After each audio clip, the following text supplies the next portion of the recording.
What if dreams were shared experiences? Well, folks, let me tell you, it'd be wilder than a bucking bronco at a rodeo. First off, privacy would become about as rare as a vegetarian at a Texas barbecue.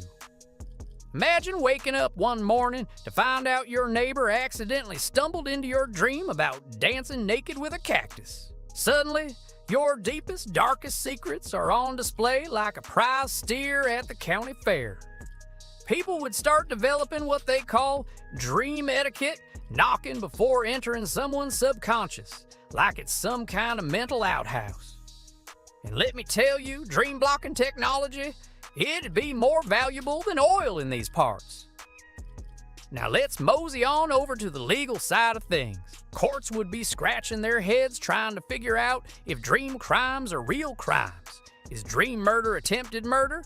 What about dream theft or dream assault?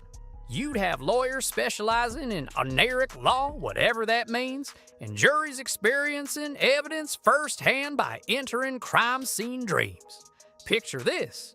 The defendant will now recreate the incident in REM sleep for the court. It'd be like a Wild West showdown, but in your head. Hollywood. It'd go belly up faster than a tumbleweed in a tornado. People would be creating and sharing immersive dream experiences for free.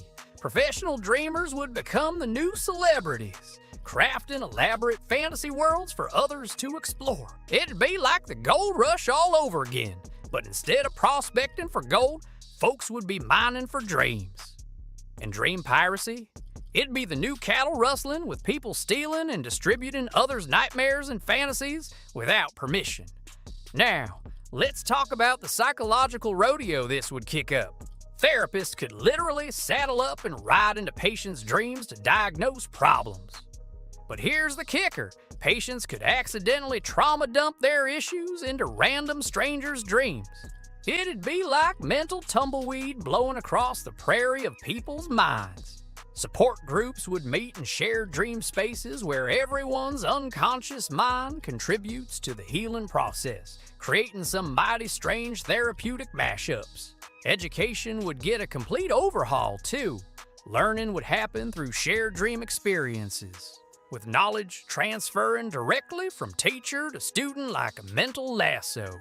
Medical students would experience diseases firsthand by entering patients' dreams, while history classes would involve actually dreaming about historical events, as experienced by people who lived through them. It'd be like time travel without the fancy gadgets. Now here's where things get funnier than a prairie dog in a tutu. People would start leaving Yelp reviews for others' dreams. You'd see things like, John's anxiety dream about forgetting pants was about as original as a horse with 4 legs. The flying sequence was decent, but the monster chase felt more recycled than a tin can at a hippie commune. Would not recommend entering again. Also, John, please clean up your subconscious. There are pizza boxes everywhere. Professional dream critics would pop up like prairie dogs, and folks would start paying for premium dream experiences while complaining about ads appearing in their nightmares. So there you have it, partners. A world where dreams are shared experiences would be more chaotic than a cattle stampede through a china shop.